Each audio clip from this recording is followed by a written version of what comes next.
Hola. Eh, bueno, hoy vamos a ver un análisis fascinante sobre Bitcoin. Es de mediados de julio de 2025, basado en material del canal Jesús Navarrete.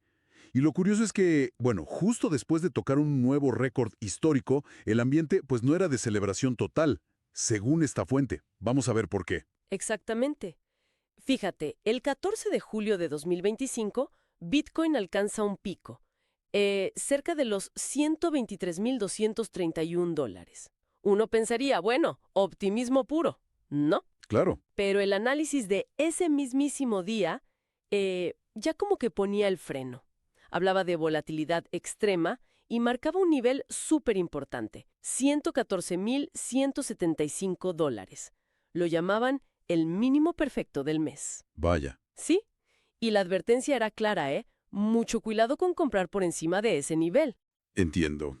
O sea, récord sí, pero con una señal de alerta inmediata. Y esa cautela tenía que ver, con que la subida llegó como antes de tiempo. Y también por mirar atrás, ¿verdad? A un patrón histórico. Correcto, sí, ambas cosas. Primero, la fuente pensaba que ese máximo llegó antes de lo que su método esperaba. Eso generaba desconfianza, una anomalía temporal, la llamaban. Ajá, Y segundo, y esto es quizás lo que más preocupaba, comparaban el gráfico con el de 2020-2021. justo. Bueno, justo antes de la gran caída desde los $69,000 hasta los $16,000. Uf, Claro, la idea de que se repitiera algo así, quizás hasta los $50,000, pues pesaba mucho en ese análisis. ese fantasma sí que da miedo, sí. Bueno, con esa tensión llegamos al 15 de julio. Y el precio, claro, empezó a bajar. Se acercaba peligrosamente a ese soporte clave que decías, los $114,175. Así es, llegó a tocar los $115,697. Muy, muy cerca. Y en ese momento, la fuente anticipaba, bueno, lo que llamó tres cuervos negros, que sugiere 3 días seguidos de caídas, ¿no? Entiendo. La vela diaria de ese 15 de julio la describieron como un desastre. Pero lo más alarmante, fíjate, fue el volumen. ¿El volumen? Sí, casi 23,000 BTC negociados.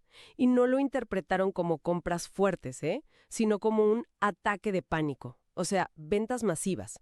Liquidaron casi 2.8 billones de dólares del mercado. Así, en poco tiempo. 2.8 billones. Vaya, eso sí que suena a pánico de verdad. Y me imagino que los indicadores técnicos, los fríos números, apoyaban esa visión tan negativa, ¿o no? Había algo mixto. Pues según este análisis, la visión era abrumadoramente negativa. El Parabolic SAR, que marca tendencia, ya daba venta. El MACD, que mide el impulso, bueno, empicaba. Clarísimo. Además, el precio ya estaba por debajo de medias móviles importantes, las EMAs, y acercándose a un cruce bajista feo en el gráfico de 1 hora. O sea, casi todo apuntaba abajo. Ajá. ¿Descartaban que fuera solo una pausa lateral? No, no. La visión era bajista, esperaban más caídas por este pánico que se sentía en el ambiente. Entendido. Panorama técnico bastante negro el día 15. Y esa tensión nos lleva entonces al análisis del 16 de julio, que es el día central de la fuente, ¿verdad? Ahí identificaron, creo, dos problemas principales en la gráfica. Exacto. El primero era una figura chartista, un triángulo simétrico, o isósceles también se le llama. ¿Vale? Y eso básicamente significa indecisión, como un pulso entre toros y osos, pero que suele indicar debilidad o neutralidad después de una tendencia. Y que el precio estuviera justo en medio del triángulo, pues acentuaba esa debilidad, según ellos. Ok. Además, un intento de subida ese mismo día fue rechazado. Y a eso le sumaban la incertidumbre por posibles noticias regulatorias de Washington, que siempre añaden tensión. Claro, el ruido externo. Ok, un triángulo de indecisión, mercado esperando, pero aparte de esa indecisión general, había una señal técnica muy específica que realmente preocupó en este análisis, ¿cierto? Correcto. Y aquí es donde la cosa se ponía más seria, digamos.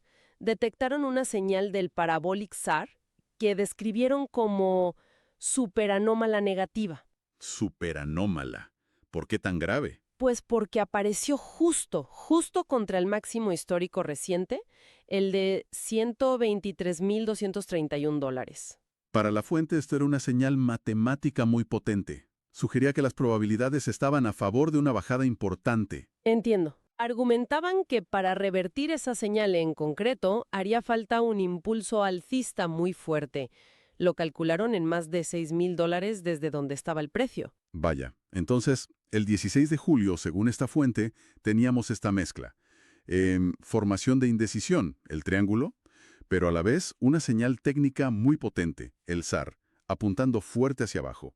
Y encima, un rechazo anterior cerca de los $120,134. Complicado, sí. Exacto. Una encrucijada total. La conclusión del analista en el vídeo era de, riesgo extremo, incertidumbre máxima. ¿Y qué recomendaba? Pues su recomendación era clara, no mantener posiciones abiertas de noche, ni largas ni cortas, demasiado riesgo.